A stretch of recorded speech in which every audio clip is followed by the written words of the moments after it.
বান্দা যখন কোনো গুনার কাজ করে, বান্দা যখন কোনো গুনার কাজে লিপ্ত হয়ে যায়, তখন তার 8টি অঙ্গ প্রত্যঙ্গে সাক্ষী প্রদান করে, 8টি জিনিস তাকে সাক্ষী দেয়। يومئذ تحدث أخبارها بأن ربك أوحى لها। আল্লাহ রাব্বুল আলামিন বলেন, ও বান্দা তুই যখন দুনিয়ার জমিনে বাহাদুরি করে চলস, বান্দারে দুনিয়ার জমিনে যখন তুই গুনাহ করস, এই সময় যেই জমিনে দাঁড়াইয়া গুনাহ করস ওই জমিন তোর জন্য সাক্ষী হয়ে যায়। কিয়ামতের কঠিন ময়দানে যেই বান্দা ওই গুনার কাজ করবে, যেই জমিনে বৈশা, ওই জমিন আল্লাহর কাছে কাল কিয়ামতের দিন সাক্ষী দিবে, আল্লাহর কাছে জবাব দিবে। বান্দার কাছে গিয়ে আল্লাহ রাব্বুল আলামিনের বান্দার গুনার কথা গিয়ে বলবে, আল্লাহ তোমার ওই সমস্ত বান্দা ওই জমিনের উপরে দাঁড়াইয়া জিনার কাজ করলো, ওই মসজিদের বারিন্দায় বৈশা ইমাম সাহেবের সমালোচনা করলো, বাইরে গিয়ে মানুষের গীবত করলো। আল্লাহর জমিনে দাঁড়াইয়া বান্দা যখন গীবত শুরু করে, বান্দা যখন জিনার কাজ শুরু করে, জমিন বলে সাক্ষী দিয়ে থাকবো আমি কিয়ামতের কঠিন ময়দানে। আল্লাহ রাব্বুল আলামিন বলেন 7টা অঙ্গ প্রত্যঙ্গে তোমার জন্য সাক্ষী হয়ে দাঁড়াবে। এই বান্দা তুই যখন এই কথাটা বলবে, জমিন তোর জন্য সাক্ষী হবে। 2 নম্বর সাক্ষী বান্দা তোর হাত কাল কিয়ামতের দিন দিবে। হাত দিয়ে কোন হারাম কাজ করছ, হাত দিয়ে কোন মানুষের আত্মসাৎ মালটা কামাই করছ, সুদের টাকা কামাই করছ, কিয়ামতের কঠিন ময়দানে হাত তোর জন্য সাক্ষী হবে। আল্লাহ রাব্বুল আলামিন সূরা ইয়াসিনের মধ্যে বলেন, ও বান্দা কিয়ামতের দিন জবান তোর লড়বে না, জবান তোর আমি আল্লাহ তালাবদ্ধ করে দিব, তালাবদ্ধ করে দিব। আল ইয়াউমা নাখতিমু আলা আফওয়াহিহিম ওয়া তুকাল্লিমুনা আইদিহিম ওয়া তাশহাদু আরজুলুহুম বিমা কানু ইয়াকসিবুন। আল্লাহ রাব্বুল আলামিন বলেন, এ বান্দা তুই দুনিয়ার জমিনে বাহাদুরি কইরা, তুই দুনিয়ার জমিনে বাহাদুরি কইরা গুনার কাজ করছ, এই গুনার কাজের কারণে কিয়ামতের দিন তুই দুনিয়ার জমিনে বাহাদুরি কইরা চলছস, সমস্যা নেই, সমস্যা নেই, মিথ্যা বইলা মানুষকে অপচয় করব, দুনিয়ার জমিনের মধ্যে লাঞ্ছিত করে সাক্ষী দিবে হাত। 3 নম্বর সাক্ষী দিবে তোর পাও। 4 নম্বর সাক্ষী দিবে তোর কান। 4 নম্বর আল্লাহ কুরআনুল কারীমের মধ্যে সূরা হামিম শব্দের মধ্যে বলেন, হাত্তা ইযা মা জাউহা শাহিদা আলাইহিম সামউহুম ওয়া আবসারুহুম ওয়া জুলুদুহুম বিমা কানু ইয়ামালুন। বান্দারে তুই গোপনে গোপনে সিনেমা দেখছস, গোপনে গোপনে তুই অন্য মহিলার দিকে তাকাইছস, গোপনে গোপনে তুই শরীরের মধ্যে আবদ্ধ কইরা ওই ল্যাংটা ছবি দেখছস, দুনিয়ার কোনো মানুষ দেখে নাই, ঘরের মধ্যে তুই একলা ছিলে। বান্দারে কানের মধ্যে হেডফোন লাগাইয়া নাচ তুই দেখছস, গান তুই শুনছস, সমস্যা নেই, দুনিয়ার সমস্ত মানুষকে ধোঁকা দিবে। কিয়ামতের কঠিন ময়দানে কান তোর জন্য সাক্ষী হয়ে দাঁড়াবে। কিয়ামতের কঠিন ময়দানে ওই চক্ষু তোর জন্য সাক্ষী হয়ে দাঁড়াবে। আল্লাহ এই চক্ষু দিয়ে একজন আলিমকে দেখতে পারে নাই, আল্লাহ এই কান দিয়া শুনতে পারে নাই, আল্লাহ ওই কথা দ্বারা সাক্ষী দিবে। আল্লাহ ভালো মানুষের কথা তার কানে লাগে নাই, দিলের মধ্যে আঘাত লাগে, ভালো কাজ ইমাম সাহেবের প্রতি দুশ্মনী করে, আল্লাহ কান দিয়ে যদি একটা ইমাম সাহেবের আযান শুনে মনের মধ্যে জ্বালা সৃষ্টি হয়ে যায়, আযান যখন শুনে বান্দা রাস্তা দিয়ে মসজিদের দিকে অতিক্রম করে, নামাজের মধ্যে আসে না, কাল কিয়ামতের দিন ওই কান সাক্ষী দিবে। আল্লাহ বলবেন বান্দা ওই চক্ষু তোর জন্য সাক্ষী দিবে। এইপর আল্লাহ রাব্বুল আলামিন বলেন, বান্দা এইগুলো আমলগুলো তোর যখন অতিক্রম হবে, চোখ সাক্ষী দিবে, তোর কান সাক্ষী দিবে, এরপর তোর সমস্ত জিসিমগুলো সাক্ষী দিবে। কিয়ামতের কঠিন ময়দানে আল্লাহ প্রতিরও সুন্দরভাবে চেহারা বানাইলা, যেই চেহারার জন্য কত মানুষ পাগল ছিল, ওই চেহারাটা এত সুন্দর করে বানাইলা, এই চেহারা কাল কিয়ামতের দিন তোমার জন্য সাক্ষী হয়ে দাঁড়াবে। এরপর আল্লাহ নবী সাল্লাল্লাহু রাব্বুল আলামিন কুরআনুল কারীমের সব আয়াতগুলো বলতেছি। আল্লাহ রাব্বুল আলামিন বলেন, এরপরে বান্দা যখন দুনিয়ার জমিনের মধ্যে এই সমস্ত অঙ্গ প্রত্যঙ্গগুলো বিচার হবে, এরপরে বান্দার আল্লাহ রাব্বুল আলামিন বলেন ফেরেশতাদেরকে সাক্ষী প্রদান করা হবে। কিয়ামতের কঠিন ময়দানে বান্দার প্রতিটা মানুষের কাছে কিরামান কাতিবিন 2 জন আছেন, কিরামান কাতিবিন ইয়ালামুনা মা তাফআলুন। এই বান্দা তুই ভালো কাজ করলে ফেরেশতারা দেখতেছে, তাও লিখতেছে, বান্দা মন্দ কাজ করলে মন্দ কাজ করে তোর লিখতেছে, মন্দ কাজ করে ফেরেশতারা লিপিবদ্ধ করতেছে। কিয়ামতের কঠিন ময়দানে ওই ফেরেশতারা আল্লাহর কাছে গিয়ে সাক্ষী প্রদান করবে। আল্লাহ মিথ্যা অপবাদ দিয়া, মিথ্যা আশ্বাস দিয়া নামাজে যায় নাই, মসজিদের বারান্দায় যায় নাই, কিন্তু বড় বড় কথা বলে। আল্লাহ বলবেন কিয়ামতের দিন ওই কিরামান কাতিবিন তোমার দেখবে। এরপর যখন মরবা, মরণের পর আল্লাহ রাব্বুল আলামিন বলেন, বান্দা তোর যখন আমলনামাগুলো দেওয়া হবে, এই বান্দা ওই আমলনামাটা কেমন হবে, এই আমলনামাদের জন্য বলেন আল্লাহ রাব্বুল আলামিন কোরআনুল কারীমের সূরা কাফের মধ্যে বলেন, বান্দা যখন ওই আমলনামাগুলা কিয়ামতের কঠিন ময়দানে দেখবে, আমলনামাগুলা যখন নিয়ে যাওয়ার জন্য চেষ্টা করবে, আল্লাহ রাব্বুল আলামিন কুরআনুল কারীমের মধ্যে বলেন, বান্দা আশ্চর্য হয়ে যাবে, ووضع الكتاب فترى المجرمين مشفقين مما فيه ويقولوا يا ويلتنا ما لهذا الكتاب لا يغادر صغيرة ولا كبيرة إلا أحصاها বান্দা কিয়ামতের কঠিন ময়দানে যখন ওই আমলগুলো পেশ করা হবে, যখন বান্দার আমল তার কাছে দেওয়া হবে, তখন কান্না শুরু করে বলবে, আল্লাহ গোপনে একটা গুনার কাজ করেছিলাম, লা সগীরাতা ওয়ালা কাবীরা, ছোট গুনাহ তো লেখলা, বড় গুনাহ লেখলা, বিমা কানু ইয়ামালুন, আল্লাহ লা ইগাদিরু সগীরাতা ওয়ালা কাবীরাতান ইল্লা আহসাহা, আল্লাহ ছোট গুনাহ তার লিপিবদ্ধ করলা, বড় গুনাহটার লিপিবদ্ধ করলা। কিয়ামতের দিন বান্দা যখন এই গুনাহগুলো দেখবে, তখন চোখের পানি পালাইয়া আল্লাহর কাছে এমনভাবে হাজারি করবে, আল্লাহ বলবেন, বান্দা তোর জন্য আমলের দরজা বন্ধ হয়ে গেছে, কান্নার জন্য ইমাম সাহেব তোর মাইকে ঘোষণা দিয়েছে, ইমাম সাহেব তোর প্রতি জুম্মায় তোর আলোচনা করাইছে, কানে দিয়ে তোর শ্রবণ হয় নাই, তোর জ্ঞানের মধ্যে উপলব্ধি হয় নাই, এখন আর কোনো কাজে আসবে না। এরপর আল্লাহ রাব্বুল আলামিন বলেন, ওই সমস্ত বান্দাদেরকে তারপরে আমলনামাগুলো দেওয়া হবে তার বাম হাতের মধ্যে। বান্দা যখন আমলনামাগুলো পাবে, আমলনামা দেখে বলবো, আম্মা মান উতিয়া কিতাবাহু বিশিমালিহি ফায়াকুলু ইয়া লাইতানি লাম উতা কিতাবিয়া, বান্দা যখন ওই আমলনামা পাইবে, ওয়ালাম আদি মা হিসাবিয়া ইয়া লাইতাহা কানাতিল কাদিয়া, বান্দা যখন বাম হাতে আমলনামা পাইবে, আশ্চর্য হয়ে বলবে, হায় রে, কেন ওই আমলনামাটা আমার হাতের মধ্যে আল্লাহ দিল। বাম হাতে আমলনামা দিয়া আল্লাহ বলবেন, যা নাফরমান যা, ওই সমস্ত নাফরমানকে আল্লাহ জাহান্নামের ঘোষণা দিবা।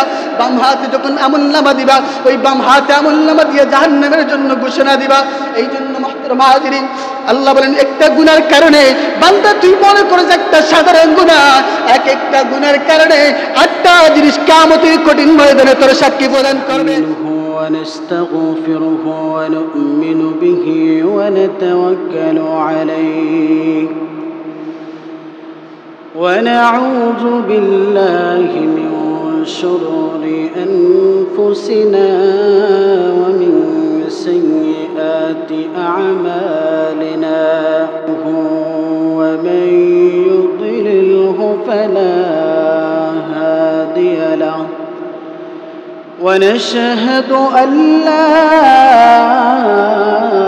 إله إلا الله وحده لا شريك له ونشهد أن سيدنا وسندنا وحبيبنا ومولانا محمدا عبده ورسوله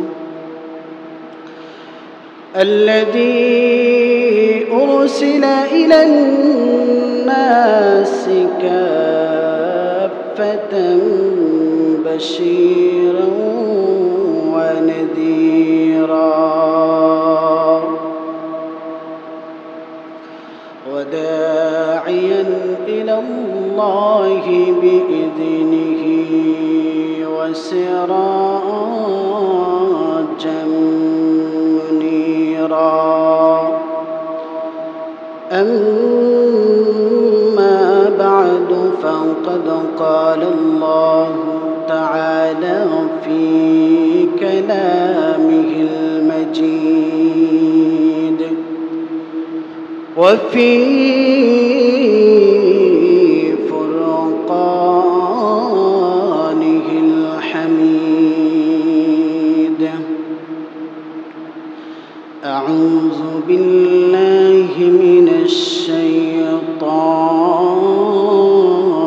الرجيم. بسم الله الرحمن الرحيم. والعصر إن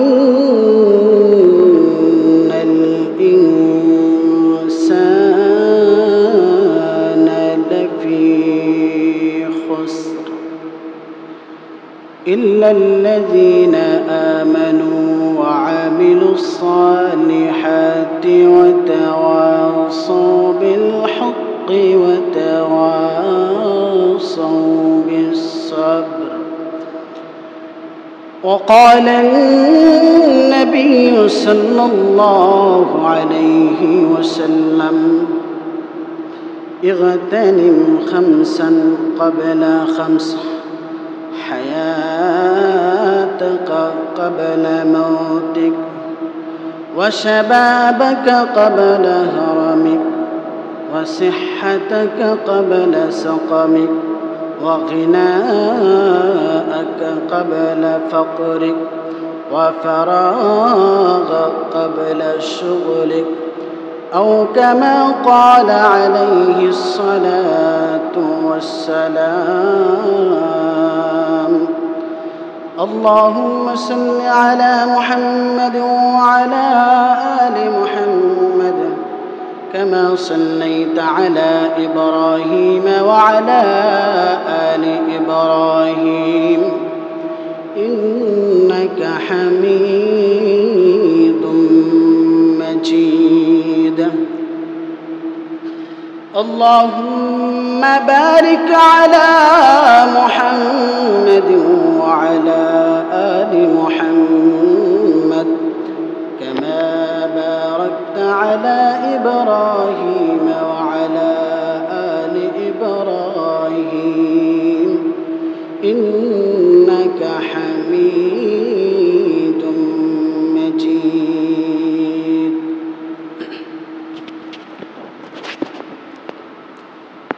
الحمد لله সম্মানিত মুসল্লিনা کرام পর্দা আলা সম্মানিত মা ও বোনেরা মহান আল্লাহ পাক রব্বুল আলামিনের দরবারে অসংখ্য অগণিত শুকরিয়া আদায় করি যে আল্লাহ রব্বুল আলামিন আপনাকে আমাকে অত্যন্ত মায়া এবং মেহেরবানি করে পবিত্র দিন ইয়াউমুল জুমার দিনে আমাদেরকে সুস্থতার সাথে দুনিয়ার সমস্ত ঝামেলা থেকে ফারিগ করে মসজিদের ঘরের মধ্যে আসা বসা দিনে আলোচনা করা এবং শোনার জন্য তৌফিক দান করেছেন সেজন্য আল্লাহ রব্বুল আলামিনের দরবারে শুকরগুজার বান্দা হিসেবে শুকরিয়া আদায় করে আলহামদুলিল্লাহ। আল্লাহ রব্বুল আলামিন বান্দাদেরকে বলেন, বান্দারে আমি আল্লাহ রব্বুল আলামিন তোর যে নিয়ামতগুলো দিয়েছি তুই আমার কোন নিয়ামতের শুকরিয়া আদায় করে শেষ করতে পারবে।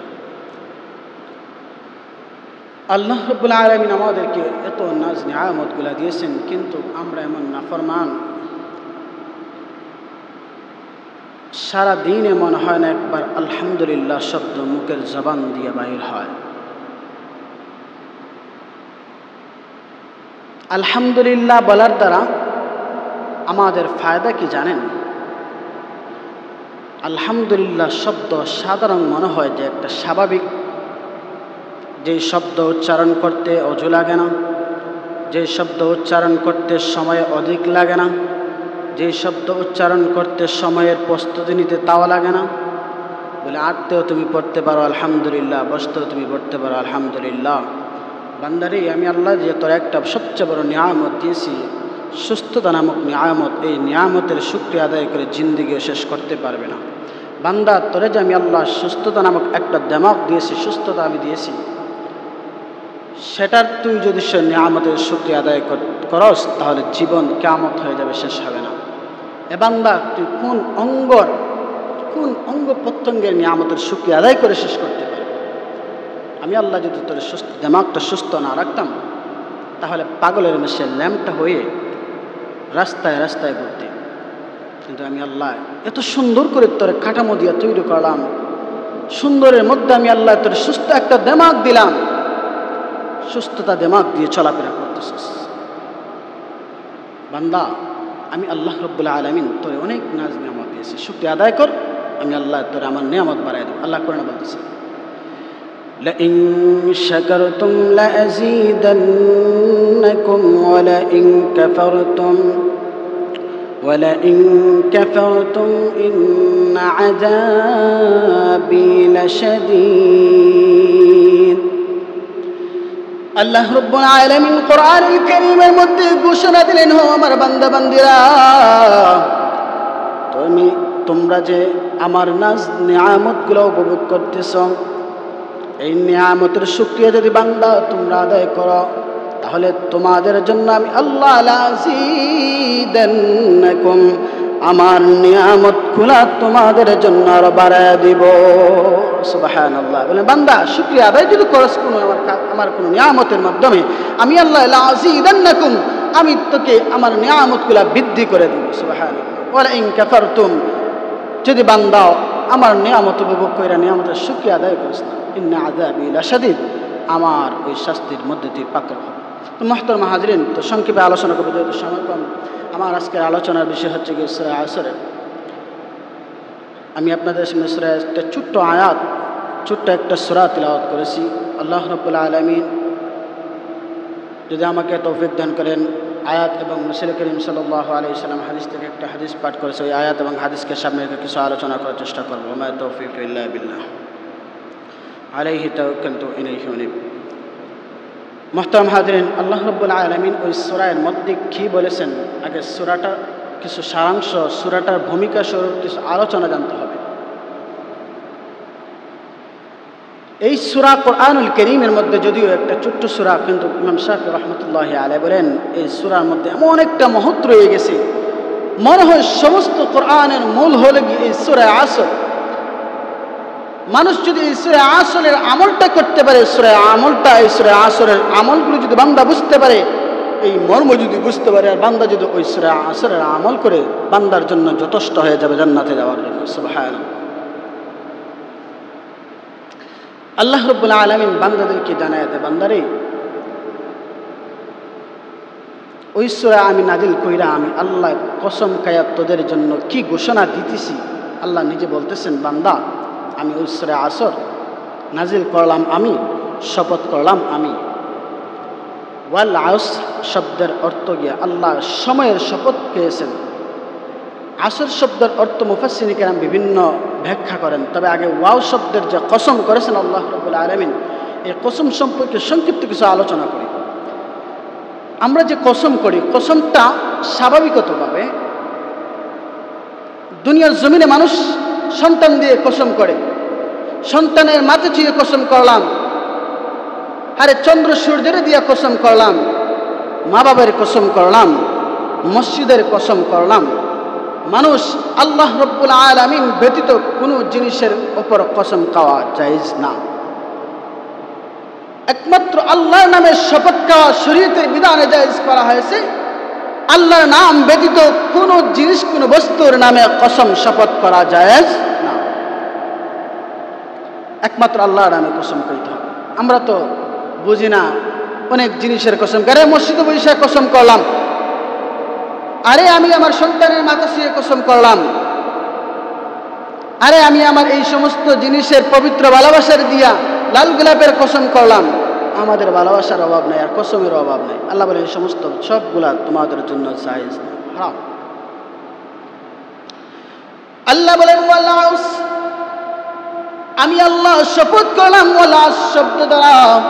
বান্দা এই শপথ আমি আল্লাহ কোনো বস্তু দিয়া যদি কসম করে কোনো সমস্যা না, কোনো সমস্যা না। বান্দারে তোমরা শুধু আমি আল্লাহ রাব্বুল আলামিন ব্যতীত কোনো বস্তুর নামে কসম করা যায় হবে না। আল্লাহ বলেন ওই আসরের শব্দ আয়াত নাজিল কইরা কসম খায়া বলেন ওয়াল আসরের শব্দ মুফাসসিরিনে কেরাম উল্লেখ করেন। ওই আসর শব্দের অর্থ মুফাসসিরিনে কেরাম উল্লেখ করেন, এটা সময়ের সাথে মানুষের একটা শুরু থেকে শেষ পর্যন্ত একটা জীবনের নাম হলো সময়।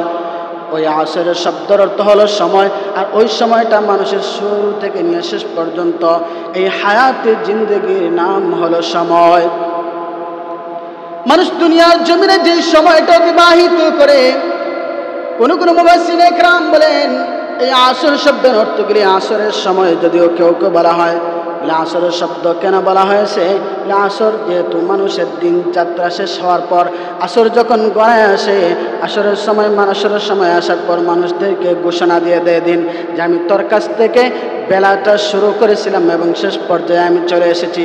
ঠিক তেমনিভাবে আল্লাহ রাব্বুল আলামিন ওই সমস্ত সময় দিয়া বোঝায় বান্দারে আমি আল্লাহ ওই সময়টার তোর গুরুত্ব বানিয়ে দিলাম। কত গুরুত্ব তুই তো জানোস না। আল্লাহ রাব্বুল আলামিন ওই সময়ের গুরুত্ব বলতে গিয়ে মুফাসসিরিনে কেরাম একটা উপমা উল্লেখ করেন। ইমাম রহমতুল্লাহি আলাইহি বলেন, মুফাসসিরিনে কেরাম বলেন এই বিষয়ে ইমাম ফখরুদ্দিন রাজি রহমতুল্লাহি আলাইহি বলেন, এই সময় সম্পর্কে আমার একটা ব্যাখ্যা, আমি তো কেমন ভাবে সময়ের উদাহরণ দিব পাই নাই। হঠাৎ করে একদিন বাজার ইমাম রাজি রহমতুল্লাহি আলাইহি যখন ওই বাজারের দিকে অতিক্রম করেন, এমন সময় দেখেন একটা মানুষ, একজন বরফ বিক্রেতা ঘোষণা দেয়, ও মানুষেরা, আমার বরফগুলো তোমরা নিয়ে আমাকে বাঁচাও। আমার বরফগুলা ধীরে ধীরে ধীরে ধীরে সময় যত যায় বরফগুলা গলে গলে আমার সব বরফগুলা নষ্ট হয়ে যায়। তোমরা যদি আমার ওই বরফগুলা কিনে নেও তাহলে ওই টাকাটা আমার কাছ থেকে, ওই বরফটা অপচয় থেকে বাঁচবে, আমার পুঁজিটা বাঁচবে। তোমরা ওই বরফটারে কিনিয়ে আমাকে বাঁচাও। ইমাম শাফি রহমাতুল্লাহি আলাইহি ওই ব্যক্তির কথা শোনার পর যখন রাজি রহমাতুল্লাহি আলাইহি অতিক্রম করলেন ওই বরফ বিক্রেতার কাছে, যাওয়ার পর ফিরে এসে এই কথাটা ঘোষণা করে দিলেন, বলে আমি আসর শব্দের অর্থ ব্যাখ্যাটা পেয়ে গেলাম। বলে আসর শব্দের এই ব্যাখ্যাটা হলো বরফের মতো। বলে বরফের মতো কেমনে? বলে বরফ যেরকম ধীরে ধীরে যত সময় যায় ক্ষয় হয়ে যায়, ঠিক তেমনি ভাবে একটা মানুষের জীবনও শুরু হয়, আবার ধীরে ধীরে জীবনটা তার শেষ হয়ে যায়। এই জন্য মানুষ তার সময় থাকতে সময়ের গুরুত্ব দেওয়ার জন্য আল্লাহ বলেন, ওয়াল আসর, ও বান্দা ওই সময়ের আমি কসম করলাম, তুই সময়টার বড় গুরুত্ব দিয়ে সময়ের মূল্যায়ন কর। আল্লাহ আসরের কসম করে ওই কথাটাই ঘোষণা করে দিলেন যে সময় বড় মূল্যবান। সময়ের শপথ করে আল্লাহ জানাই দিলেন। ইমাম রাজি রহমতুল্লাহি আলাইহি বলেন, এই সময়টা আমি একজন বরফ বিক্রেতার কাছে যাওয়ার পর বুঝতে পারলাম। বরফ বিক্রেতা বলতেছে, সময় থাকতে আমার বরফটা যদি কেউ কিনে নাও তাহলে আমার বরফটা অপচয় থেকে এবং আমার ক্ষতি থেকে বেঁচে যাবে, আর তোমরা যদি বরফটা না নাও তাহলে আমার ওই বরফটা অপচয় হয়ে ধীরে ধীরে সময় চলে যাবে। ঠিক তেমনিভাবে ওই ইমাম রাজি রহমতুল্লাহ বলেন, ও মানুষ, দুনিয়ার সময় তোমাকে দেওয়া হয়েছে একটা নির্দিষ্ট সময় পর্যন্ত। যত সময় তুমি দুনিয়ার জমিনের মধ্যে থাকবা ততক্ষণ পর্যন্ত তোমার সময়টা অতিবাহিত হয়ে যাবে, সময়টা তোমার আয়ু থেকে শেষ হয়ে যাবে। সময় থাকতে সময়ের গুরুত্ব দাও। নবী করিম সাল্লাল্লাহু আলাইহি সাল্লামের হাদিসের মধ্যে সময়ের কিছু গুরুত্ব আলোচনা করেন। নবী করিম সাল্লাল্লাহু আলাইহি সাল্লাম বলেন, ও আমার উম্মতের দল, ইগতানিম খামসান ক্বাবলা খামস, তোমরা পাঁচটি নিয়ামত হারানোর আগে পাঁচটা নিয়ামতের কদর করো, পাঁচটা নিয়ামতের কদর করো। এই পাঁচটা নিয়ামত কি? আল্লাহর নবী বলেন, হায়াতাকা ক্বাবলা মাউতিক। রে আমার উম্মতের দল, দুনিয়ার জমিনে একদিন তুমি মৃত্যুবরণ করতে হবে, এই দুনিয়া ছেড়ে যেতে হবে, এই দুনিয়ার জমিন থেকে তুমি বিদায় হয়ে যেতে হবে। এই মৃত্যু তোমার কাছে একদিন নিকটবর্তী হয়ে যাবে। এই মৃত্যু আসার আগে তুমি তোমার হায়াতের জিন্দেগির ওই জীবনটার কদর করো। হায়াতাকা ক্বাবলা মাউতিক, মৃত্যু আসার আগে ওই হায়াতের জিন্দেগির তুমি কদর করো। 2 নম্বর আল্লাহর নবী বলেন, ওয়া শাবাবাকা ক্বাবলা হারামিক, ও যুবক সম্প্রদায়, যৌবনকালকে এমন তুমি গুরুত্ব দাও। এই যৌবনকাল বড় একটা নিয়ামত। এই যৌবনকাল যখন তোমার পড়ে যাবে, বার্ধক্যে জীবনে উপনীত হয়ে যাবে, তখন ওই নিয়ামতগুলা হারানোর পর বুঝবা। এই জন্য ওই বার্ধক্যর জীবনগুলা তুমি হারানোর আগে ওয়া শাবাবাকা, যৌবনকালের তুমি গুরুত্ব দাও। 3 নম্বর আল্লাহ নবী বলেন, ওয়া সিহহাতাকা ক্বাবলা সাকামিক, ওয়া সিহহাতাকা, বান্দা ও আমার উম্মতের দল, অসুস্থতা যখন তোমার কাছে পাকড়াও করে নিবে, অসুস্থতা আসার আগে তুমি সাকামিক, তুমি তোমার ক্বাবলা সাকামিক সুস্থতার তুমি নিয়ামতের কদর করো। ওয়াগিনাকা ক্বাবলা ফাকরিক। 4 নম্বর আল্লাহর নবী বলেন, ও আমার উম্মতের দল, তোমার কাছে দরিদ্রতা আসার আগে আগে সচ্ছলতাকে তুমি গুরুত্ব দাও, সচ্ছলতার মূল্যায়ন দাও। যখন তোমার সচ্ছলতা শেষ হয়ে যাবে, যখন দরিদ্রতা চলে আসবে, তখন তোমার বিভিন্ন ঝামেলায় পড়ে যাবে। 5 নম্বর আল্লাহর নবী জানায় দেন, ও আমার উম্মতের দল, অফারাগা ক্বাবলা শুগুলিক, উম্মতের দলের আরে তোমরা যখন অবসরতা আসে যখন তোমরা অফারাগ অবসরতাকে তোমরা ব্যস্ততায় লাগে তোমরা অবসরতাকে বড় মূল্যায়ন করো। এই 5টা কথা নবী করিম সাল্লাল্লাহু আলাইহি ওয়াসাল্লাম বলেছেন। তার মধ্যে আমি 2-1টি আলোচনা করব, সব আলোচনা করার সময় নাই। মুহতারাম হাজিরিন, এই সময়ের গুরুত্ব থাকতে সময়ের যদি মূল্যায়ন না করো তাহলে সময় তোমাকে কি নিয়ে কই পর্যন্ত পৌঁছাবে। দুনিয়ার জমিনে তুমি যদি বার্ধক্যে পৌঁছে যাও, অশাবাবাকা কাবলা হারামিক, ও বান্দা দুনিয়ার জমিনে যখন যৌবন ছিল, যখন তোমার যৌবনকাল ছিল, তখন তুমি বাহাদুরের মতো চলতে পারছো। নামাজে যখন রুকুতে দাঁড়াইছো তখন তোমার যৌবনের বয়সে চাঁদ লাগতেছিল না, তখন দাঁড়াইতে সময় তোমার বাহাদুরের মতো শক্তি পাবে। রুকুতে গিয়েছো, সেজদায় গিয়েছো। যখন তোমার বৃদ্ধকাল বার্ধক্যের জীবন শেষ হয়ে যায়, যৌবনকাল যখন তোমার শেষ হয়ে যায়, বার্ধক্যে চলে আসে, তখন নামাজে দাঁড়াইতে চেয়ারের প্রয়োজন হয়। নামাজে দাঁড়াইতে তোমার বইয়ে বসে বসে তুমি নামাজ পড়তে হয়। এই সময়টাকে নবী বলেন তুমি তোমার যৌবনকালের ইবাদত আল্লাহর কাছে বড় প্রিয়। ওই যৌবনকালের ইবাদতটা আল্লাহর কাছে সবচেয়ে প্রিয়। বান্দা, যৌবনকালের যদি ইবাদতকে তুমি গুরুত্ব না দাও, মূল্যায়ন না করো, ওই যৌবনকালের সময়টার যদি তুমি গুরুত্ব না দাও, নিয়ামত না করো, তাহলে যখন বার্ধক্যে পৌঁছে যাবে তখন দেখবেন শরীরে মানবে না। ফজরের নামাজের আজান হচ্ছে, শরীরের গায়ের শক্তি আর থাকবে না। ওই শরীরের গায়ের শক্তি না থাকার কারণে ফজরের নামাজ আসতে পারবেন না। চাইতেছেন 20 রাকাত তারাবি নামাজ পড়তে, দেখবেন শরীরে মানে নাই, কারণ তোমার ওই বয়সটা যৌবনের বয়স আর রয়ে নাই। বার্ধক্যের জীবনে তুমি পৌঁছে গিয়েছো, আর সেই সময় তোমার আমলগুলা আল্লাহর কাছে তোমার একটা প্রিয় হয় নাই। তো মুহতারাম হাজিরিন, এই যৌবনকাল আসার আগে আগে তুমি তোমার যৌবনকালের নাজ নিয়ামতগুলো শুকরিয়া আদায় করো। নবী করিম সাল্লাল্লাহু আলাইহি ওয়াসাল্লাম বলেন মৃত্যু তোমাকে পাকড়াও করবে, মৃত্যুর পর তোমার আমল সব বন্ধ হয়ে যাবে। তার একটা উপমা আপনাদেরকে, একটা দৃষ্টান্ত দেই, তাহলে সহজে বুঝতে পারবেন। একবার আল্লাহর ওলি এক ব্যক্তি যখন রাস্তা দিয়ে হাঁটিয়ে যায়, তখন এই হঠাৎ করে তার চোখটা পড়ে বাহিরের দিকে। একটি পুরান কবরের রাস্তা দিয়ে যখন একটা লোক হাঁটিয়ে যায়, হাঁটিয়ে যাওয়ার পর দেখে একটা গর্ত দেখা যায় কবরস্থানে। সে ভাবলে শিয়ালে মনে হয় ওই গর্তটা খনন করছে, কিন্তু যখন একটু লক্ষ্য করে দেখে ওই গর্তের দিকে তাকাইয়া, তখন দেখেন একজন মানুষ নামাজে দাঁড়ায় গেছেন। এখন নামাজে দাঁড়ানো দেখা এই ব্যক্তিটা ভয় পাইয়া গেল, আরে কবরের মধ্যে একজন মানুষ নামাজ পড়বে, এটা কেমনে সম্ভব? এখন ওই বান্দা দেখে নামাজ ওই ব্যক্তি পড়তেছে, এখন তার অপেক্ষায় ছিল নামাজ কখন শেষ হবে। মনটা এমন ভাবে তাকায় দেখে, হায় হায়, কবরের ভিতরে একটা মানুষ নামাজের অবস্থায়, কেমনে এটা সম্ভব, কেমনে এটা সম্ভব? কবরে তো কোনোদিন কখনো মানুষ নামাজ পড়তে দেখে নাই, কবরে তো মানুষ বা স্বাভাবিকভাবে জীবিত কোনো মানুষ যায় নাই। তখন ওই ব্যক্তি যখন নামাজ শেষ করে ডাক দিয়ে বলে, ভাই, এই কবরের মধ্যে তুমি কেমনে প্রবেশ করলা? ওই কবরওয়ালা উত্তরে জবাব দেয়, যেমন ভাবে কবরবাসীকে মানুষ কবরে নিয়ে রাখে, এইভাবে আমিও কবরের মধ্যে আসলাম। বলে, তা না হয় বুঝলাম, কিন্তু কবরের মধ্যে নামাজ তুমি কেমনে পড়ো? বলে, যেমন আল্লাহ রাব্বুল আলামিনকে দুনিয়ার জমিনে মৃত্যুবরণ হওয়ার পর আল্লাহ রাব্বুল আলামিনকে আমি বলছিলাম, আল্লাহ, আমার ওই ইবাদতগুলো যেন কবরের মধ্যে জারি করতে পারি, আমি যেন নামাজ পড়তে পারি, আল্লাহর হুকুমে আমি ওই কবরের মধ্যে নামাজ আদায় করতেছি।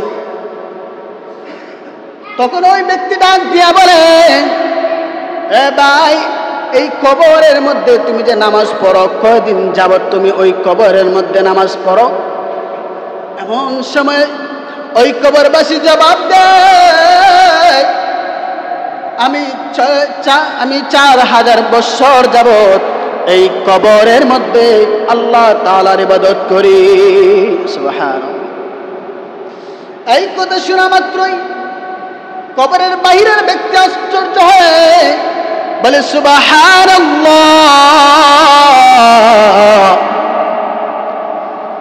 এমন সময় ও মানুষ একটু মনোযোগ দিয়ে শুনেন, একটু মনোযোগ দিয়ে শুনেন। কবরবাসী যখন বলছিল আমি 4000 বছর যাবত কবরে নামাজ পড়ি, এই কথা শোনা মাত্রই ওই প্রতীক ব্যক্তি তার উচ্চ সুরে আওয়াজে সুবহানাল্লাহ বলে আওয়াজ দিয়ে দেয়। এমন সময় কবরবাসী ডাক দেয়া বলে, যুবক, এ ভাই, তুমি যে 40 বছর ওই যাবত আমি কবরে নামাজ পড়ার কারণে আশ্চর্য হয়ে গিয়েছো, তুমি যে একবার এই সামনে দুনিয়ার জমিনে সুবহানাল্লাহ পড়েছো, আমার 40 বছরের ইবাদত তোমাকে দিয়ে দিব, আর তুমি আমাকে তোমার একবার ওই সুবহানাল্লাহ বলার আমলটা দিয়ে দাও। আশ্চর্য হয়ে যায়, প্রত্যেকে কেমন কথা, একদিন নয়, 2 দিন নয়, 4000 বছর কবরের মধ্যে নামাজ পড়ে, আর আমি একবার সুবহানাল্লাহ বললাম, আমাকে বলে 4000 বছরের আমল আমাকে দিয়ে দিবে, আর আমি একবার সুবহানাল্লাহ বলার কারণে আমার ওই সুবহানাল্লাহর আমল নাকি তাকে দিয়ে দিব। এমন সময় কবরবাসী ওই কবরের ব্যক্তি জিজ্ঞাসা করলো, ওই প্রতি কবরবাসীকে জিজ্ঞাসা করলো, ভাই তুমি তো প্রতিদিন নামাজ পড়ো, প্রত্যেক দিন তো সুবহানাল্লাহ, সানার মধ্যে সুবহানাল্লাহ আছে, তাসবিহের মধ্যে সুবহান রাব্বিয়াল আলা, সুবহান রাব্বিয়াল আযীম, প্রত্যেক দিন নামাজ আদায় করতেছো, প্রত্যেক দিন তো তাসবিহ তাহলিল আদায় করতেছো, কিন্তু ওই তাহলিল তুমি সব আমলগুলো আমাকে 4000 বছর আমলগুলো কেমনে দিয়ে দিবে, আর আমার এই একবার সুবহানাল্লাহ বলার আমলটা কেন তুমি নিয়ে নিবে?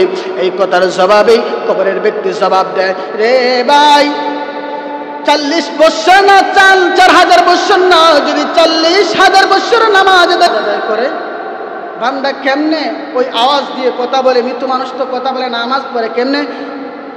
ইউসুফ আলাইহিস সালাতু ওয়াস সালাম যখন মাছের পেটে ছিলেন, সেই সময় সমুদ্রের নিচ থেকে দেখেন হঠাৎ একটা আওয়াজ আসে, পাথরের কাছ থেকে একটা আওয়াজ, ফুটন্ত আওয়াজ আসে, ওই আওয়াজটা ছিল জিকির, আল্লাহ রাব্বুল আলামিনের জিকিরের আওয়াজ। এইখান থেকে বোঝা যায় যে একটা পাথর যদি সয়, দুনিয়ার জমিনের একটা বস্তুহীন জিনিস যদি সয়, তার কাছ থেকে যদি সয় এই জিকিরের আওয়াজ বাইর হতে পারে, তাহলে একজন মৃত মানুষকে আল্লাহ জীবিত করাইয়া দুনিয়ার জমিনে হোক আর কবরে হোক, যে কোনো জায়গায় হোক নামাজ পড়াইতে পারে, এটা কোনো অসুবিধা নাই, সন্দেহের কোনো কিছু নেই। তো মুহতারাম হাজিরিন, সামনের দিকে চলি, আমরা সামনের দিকে অগ্রসর হই। বান্দা যখন গুনাহ করে, বান্দা একটা যখন গুনাহ করে, আল্লাহ নবী সাল্লাল্লাহু আলাইহি ওয়াসাল্লাম বলেন, বান্দা গুনাহ করার কারণে তার দিলটা মরে যায়, আর তার একটা বান্দা যদি গুনাহ করে, কোরআনুল কারীমের আয়াতের দ্বারা সাবিত, বান্দা একটা গুনাহ করার কারণে 8টা জিনিস তাকে সাক্ষী প্রদান করে। 8টা জিনিস কি সাক্ষী প্রদান করে? আল্লাহ রাব্বুল আলামিন কোরআনুল কারীমের মধ্যে বলেন, বান্দা যখন কোনো গুনার কাজ করে, বান্দা যখন কোনো গুনার কাজে লিপ্ত হয়ে যায়, তখন তার 8টি অঙ্গ প্রত্যঙ্গে সাক্ষী প্রদান করে, 8টি জিনিস তাকে সাক্ষী দেয়। يومئذ تحدث أخبارها بأن ربك أوحى لها। আল্লাহ রাব্বুল আলামিন বলেন, ও বান্দা তুই যখন দুনিয়ার জমিনে বাহাদুরি করে চলস, বান্দারে দুনিয়ার জমিনে যখন তুই গুনাহ করস, এই সময় যেই জমিনে দাঁড়াইয়া গুনাহ করস, ওই জমিন তোর জন্য সাক্ষী হয়ে যায়। কিয়ামতের কঠিন ময়দানে যেই বান্দা ওই গুনার কাজ করবে, যেই জমিনে বৈশা, ওই জমিন আল্লাহর কাছে কাল কিয়ামতের দিন সাক্ষী দিবে, আল্লাহর কাছে জবাব দিবে। বান্দার কাছে গিয়ে আল্লাহ রাব্বুল আলামিনের বান্দার গুনার কথা গিয়ে বলবে, আল্লাহ তোমার ওই সমস্ত বান্দা ওই জমিনের উপরে দাঁড়াইয়া জিনার কাজ করলো, ওই মসজিদের বারিন্দায় বৈশা ইমাম সাহেবের সমালোচনা করলো, বাইরে গিয়ে মানুষের গীবত করলো। আল্লাহর জমিনে দাঁড়াইয়া বান্দা যখন গীবত শুরু করে, বান্দা যখন জিনার কাজ শুরু করে, জমিন বলে সাক্ষী দিয়ে থাকবো আমি কিয়ামতের কঠিন ময়দানে। আল্লাহ রাব্বুল আলামিন বলেন, 7টা অঙ্গ প্রত্যঙ্গে তোমার জন্য সাক্ষী হয়ে দাঁড়াবে। এই বান্দা তুই যখন এই কথাটা বলবে, জমিন তোর জন্য সাক্ষী হবে। 2 নম্বর সাক্ষী, বান্দা তোর হাত কাল কিয়ামতের দিন দিবে, হাত দিয়ে কোন হারাম কাজ করছ, হাত দিয়ে কোন মানুষের আত্মসাৎ মালটা কামাই করছ, সুদের টাকা কামাই করছ, কিয়ামতের কঠিন ময়দানে হাত তোর জন্য সাক্ষী হবে। আল্লাহ রাব্বুল আলামিন সূরা ইয়াসিনের মধ্যে বলেন, ও বান্দা কিয়ামতের দিন জবান তোর লড়বে না, জবান তোর আমি আল্লাহ তালাবদ্ধ করে দিব, তালাবদ্ধ করে দিব। আল ইয়াউমা নাখতিমু আলা আফওয়াহিহিম ওয়া তুকাল্লিমুনা আইদিহিম ওয়া তাশহাদু আরজুলুহুম বিমা কানু ইয়াকসিবুন। আল্লাহ রাব্বুল আলামিন বলেন, এ বান্দা তুই দুনিয়ার জমিনে বাহাদুরি কইরা, তুই দুনিয়ার জমিনে বাহাদুরি কইরা গুনার কাজ করছ, এই গুনার কাজের কারণে কিয়ামতের দিন তুই দুনিয়ার জমিনে বাহাদুরি কইরা চলছস, সমস্যা নেই, সমস্যা নেই, মিথ্যা বইলা মানুষকে অপচয় কর, দুনিয়ার জমিনের মধ্যে লাঞ্ছিত করে সাক্ষী দিবে হাত। 3 নম্বর সাক্ষী দিবে তোর পাও। 4 নম্বর সাক্ষী দিবে তোর কান। 4 নম্বর আল্লাহ কুরআনুল কারীমের মধ্যে সূরা হামিম শব্দের মধ্যে বলেন, হাত্তা ইযা মা জাউহা শাহিদা আলাইহিম সামউহুম ওয়া আবসারুহুম ওয়া জুলুদুহুম বিমা কানু ইয়ামালুন। বান্দারে তুই গোপনে গোপনে সিনেমা দেখছস, গোপনে গোপনে তুই অন্য মহিলার দিকে তাকাইছস, গোপনে গোপনে তুই শরীরের মধ্যে আবদ্ধ কইরা ওই ল্যাংটা ছবি দেখছস, দুনিয়ার কোনো মানুষ দেখে নাই, ঘরের মধ্যে তুই একলা ছিলে। বান্দারে কানের মধ্যে হেডফোন লাগাইয়া নাচ তুই দেখছস, গান তুই শুনছস, সমস্যা নেই, দুনিয়ার সমস্ত মানুষকে ধোঁকা দিবে। কিয়ামতের কঠিন ময়দানে কান তোর জন্য সাক্ষী হয়ে দাঁড়াবে, কিয়ামতের কঠিন ময়দানে ওই চক্ষু তোর জন্য সাক্ষী হয়ে দাঁড়াবে।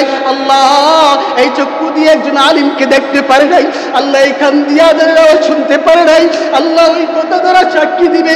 আল্লাহ ভালো মানুষের কথা তার কানে লাগে নাই, দিলের মধ্যে আঘাত লাগে, ভালো কাজ ইমাম সাহেবের প্রতি দুশ্মনী করে। আল্লাহ কান দিয়ে যদি একটা ইমাম সাহেবের আযান শুনে মনের মধ্যে জ্বালা সৃষ্টি হয়ে যায়, আযান যখন শুনে বান্দা রাস্তা দিয়ে মসজিদের দিকে অতিক্রম করে, নামাজের মধ্যে আসে না, কাল কিয়ামতের দিন ওই কান সাক্ষী দিবে।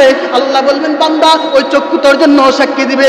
এইপর আল্লাহ রাব্বুল আলামিন বলেন বান্দা এইগুলো আমলগুলো তোর যখন অতিক্রম হবে, চোখ সাক্ষী দিবে, তোর কান সাক্ষী দিবে, এরপর তোর সমস্ত জিসিমগুলো সাক্ষী দিবে কিয়ামতের কঠিন ময়দানে। আল্লাহ প্রতিরো সুন্দরভাবে চেহারা বানাইলা, যেই চেহারার জন্য কত মানুষ পাগল ছিল, ওই চেহারাটা এত সুন্দর করে বানাইলা, এই চেহারা কাল কিয়ামতের দিন তোমার জন্য সাক্ষী হয়ে দাঁড়াবে। এরপর আল্লাহ নবী সাল্লাল্লাহু রাব্বুল আলামিন কুরআনুল কারীমের সব আয়াতগুলো বলতেছি।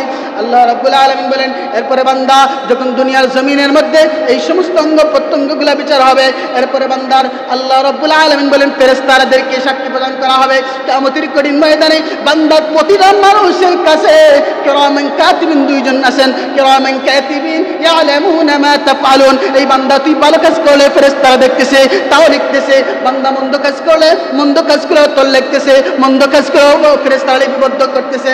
কিয়ামতের কঠিন ময়দানে ওই ফেরেশতারা আল্লাহর কাছে গিয়ে সাক্ষী প্রদান করবে।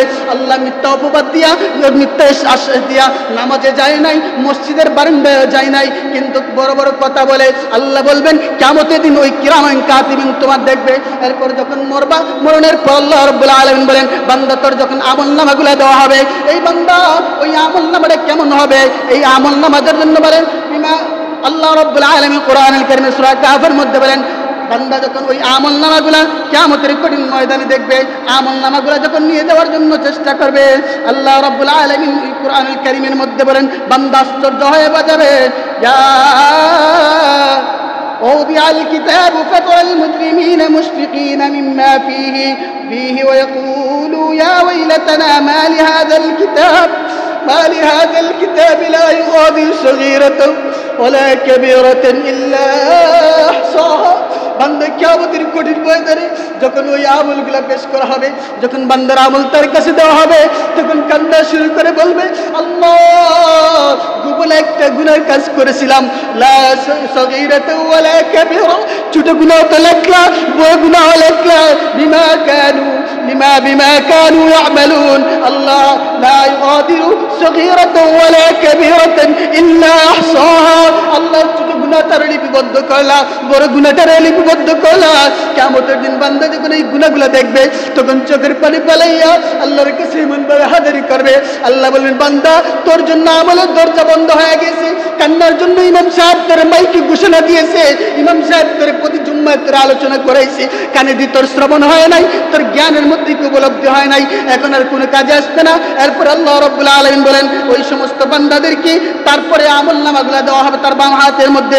বান্দা যখন আমলনামাগুলো পাবে, আমলনামা দিয়ে বলবো আম্মা মান উতিয়া কিতাবাহু বিশিমালিহি ফায়াকুলু ইয়া লাইতানি লাম উতা কিতাবিয়া। বান্দা যখন ওই আমলনামা পাইবে ওয়ালাম আদরি মা হিসাবিয়া ইয়া লাইতাহা কানাতিল কাদিয়া। বান্দা যখন বাম হাতে আমলনামা পাইবে আশ্চর্য হয়ে বলবে হায় রে, কেন ওই আমলনামাটা আমার হাতের মধ্যে আল্লাহ দিল। বাম হাতে আমলনামা দিয়া আল্লাহ বলবেন যা নাফরমান যা, ওই সমস্ত নাফরমানকে আল্লাহ জাহান্নামের ঘোষণা দিবা। বাম হাতে যখন আমলনামা দিবা, ওই বাম হাতে আমলনামা দিয়া জাহান্নামের জন্য ঘোষণা দিবা।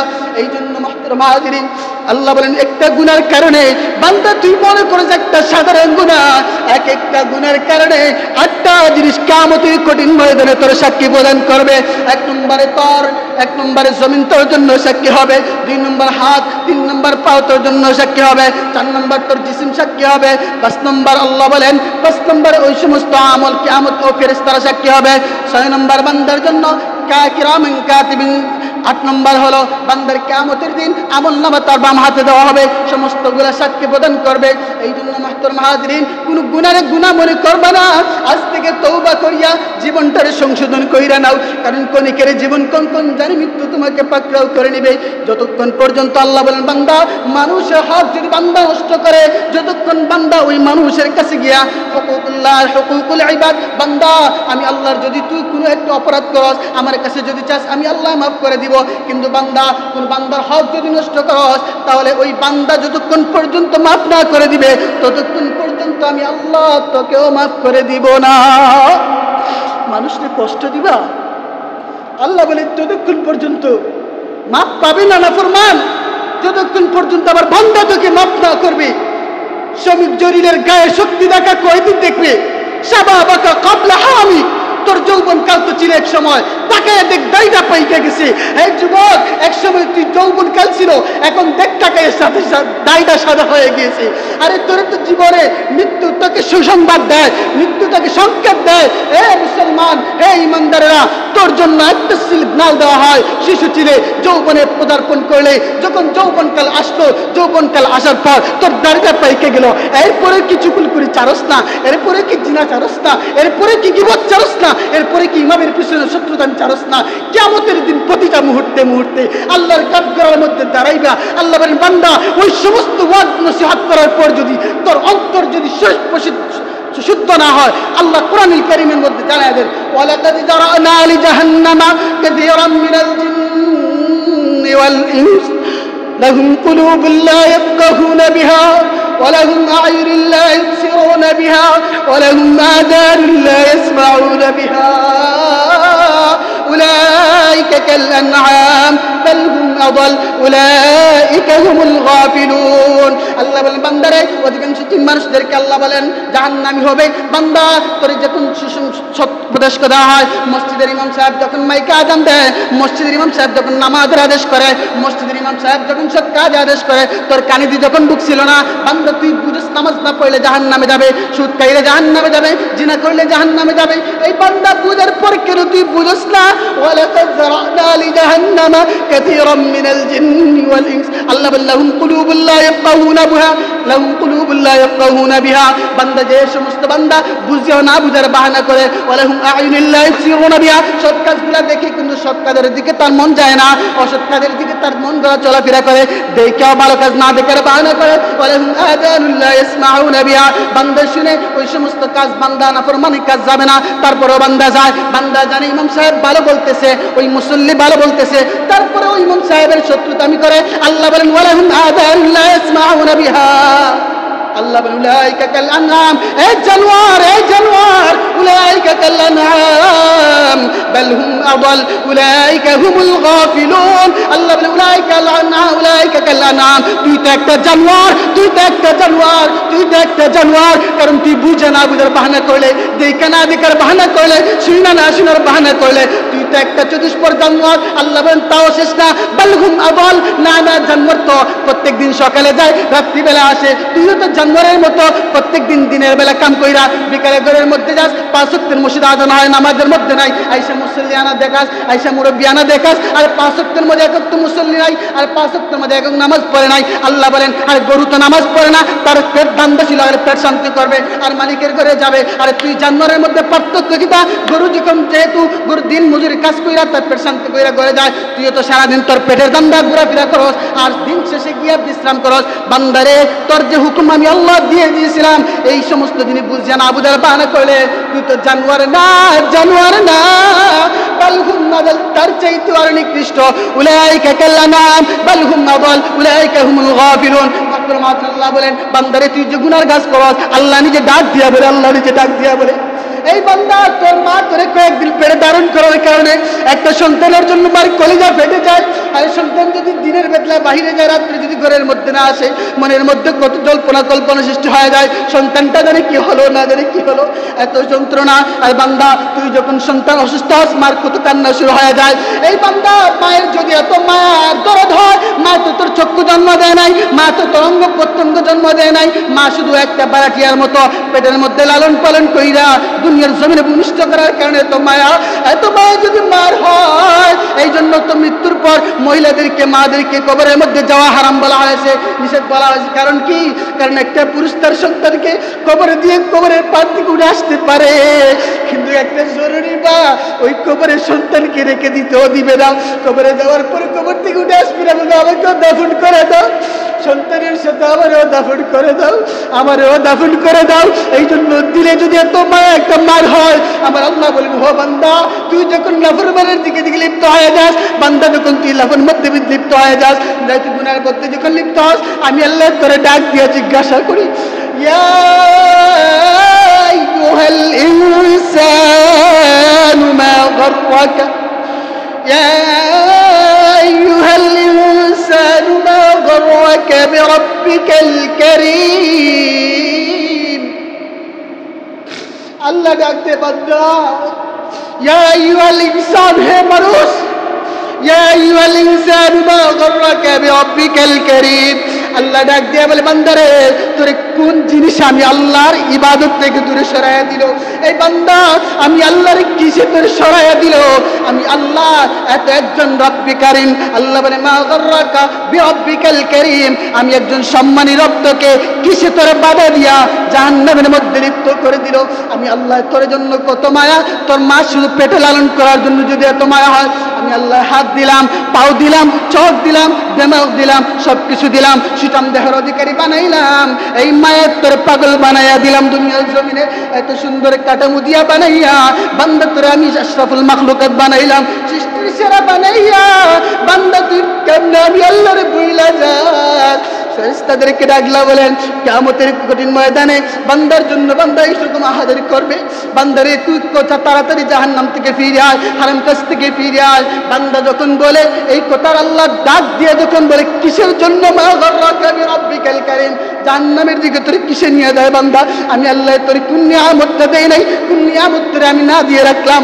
এই জন্য মুহতারাম হাজিরিন, আল্লাহ ডাক দিয়া বলে, তোরে কোন শয়তান আল্লাহর কাছে বলে, আল্লাহ তোমার ওই সমস্ত বান্দা বান্দীদেরকে আমি আমি তাদেরকে পথভ্রষ্ট করব। আল্লাহ বলেন, তা কি শেষ? বলে হ্যাঁ।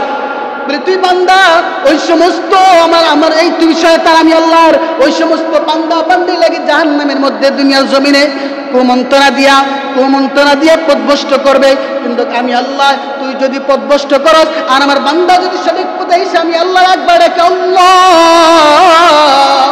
ফাদউনি আস্তাজিব লাকুম, বান্দা যদি আমার একবার আমি আল্লাহ ডাক দেয়, আমি আল্লাহ তার ডাকে 70 বার সাড়া দেই। সুবহানাল্লাহ। এই জন্য আল্লাহ বলে, বান্দা একবার ডাকবে, আমি আল্লাহর কাছে যখন সে খুশি হয়ে যাবে, আমি আল্লাহর কাছে অনুতপ্ত হয়ে যাবে, আমি আল্লাহ আমার বান্দার সমস্ত গুনাহগুলোকে মাফ করে দিব। সুবহানাল্লাহ। আল্লাহ বলে, এ শয়তান তুই আমার বান্দারে গুনাহ করবে, আমি আল্লাহর একটা দরজা নাম, আমি আল্লাহর এক দরজা রয়েছে গাফফারে, আমি আল্লাহ মাফ করার একটা নাম রয়েছে সিফাতে গাফফার, আমি আল্লাহ বান্দারে মাফ করব। এই জন্য দুনিয়ার জমিনের মধ্যে যে সমস্ত মানুষ মুনাফিকি করে চলবে, ইন্নাল মুনাফিকিনা ফিদ দারকিল আসফালি মিনান নার, রাসূলের সাথে দুশমনি করেছিল মুনাফিকরা। আরে মুসলমান নামে মুনাফিক কিছু রয়েছে যারা মিথ্যা অপপ্রচার করে। রাসূল করিম সাল্লাল্লাহু আলাইহি সাল্লাম বলেন, মুনাফিকের 4 কাজ হলো 4টা। 1 নম্বর হলো মিথ্যা বলবে, 2 নম্বর কাজ হলো আমানতের খেয়ানত করবে, 3 নম্বর মানুষের সাথে সে গাদ্দারি করবে, আমানতের খেয়ানত করবে, মিথ্যা অপচার করবে। এই জন্য বান্দারা দুনিয়ার জমিনের মধ্যে কারোর সাথে মুনাফিকি থেকে আল্লাহ রাসূল সাল্লাল্লাহু আলাইহি সাল্লামের সাথে মুসলমান নামে কিছু মুনাফিক আল্লাহ রাসূলের সাথে দুশমনি করেছিল। ওই জমানার আয়াত নাযিল করে আল্লাহ ঘোষণা দিয়ে দিলেন, হে রাসূল তোমার সাথে যারা শত্রুতা বন্ধুত্ব রূপে আকার করে ধারণ করে তোমার কাছে আসছে, ওরা প্রকৃতপক্ষে তোমার বন্ধু না, ওরা প্রকৃতপক্ষে তোমার দুশমন। ওই সময় আয়াত নাযিল হয় নাই। এই জন্য আল্লাহ রাব্বুল আলামিন একটা আয়াতের কিছু একটা আলোচনা শেষ করে দিব। 5-6 মিনিট, এরা সময়ের কোনো সাথে সম্পৃক্ত নাই, কারণ এই সময় শেষ করতে হবে কোনো জানাই। এখন কোথায় একটা আয়াত শেষ করে দেই, ওয়ালতাকুম মিনকুম উম্মাতুন ইয়াদউনা ইলাল খায়রি ওয়া ইয়া'মুরুনা বিল মা'রুফ ওয়া ইয়ানহাউনা আনিল মুনকার। আউলাইকা হুমুল মুফলিহুন। আল্লাহ রাব্বুল আলামিন বলেন, আরে তোমাদের মধ্যে এমন একটা দল কি নাই? এমন একটা দল হওয়া উচিত যারা ওয়ায়ামুরু ওয়ায়াদউনা রাব্বা ওয়ালতাকুম মিনকুম উম্মাতুন ইয়াদউনা ইলাল খায়র, মানুষকে কল্যাণের দিকে ডাকবে, ওয়ায়ামুরুনা বিল মারুফ, মানুষকে ভালো কাজের দিকে ডাকবে, ওয়ায়ানহাউনা আনিল মুনকার, অসৎ কাজ থেকে বারণ করবে। আর আউলাইকা হুমুল মুফলিহুন, ওরাই হলো শ্রেষ্ঠ সফলকামী মানুষ। তো আল্লাহ রাব্বুল আলামিন আজকের ওই আমাদের আলোচনা থেকে কিছু জিনিস জানতে পারলাম যে সময়ের সাথে আমরা গুরুত্ব দিতে হবে। মৃত্যুর পর কোনো আমল আমার কাছে গ্রহণ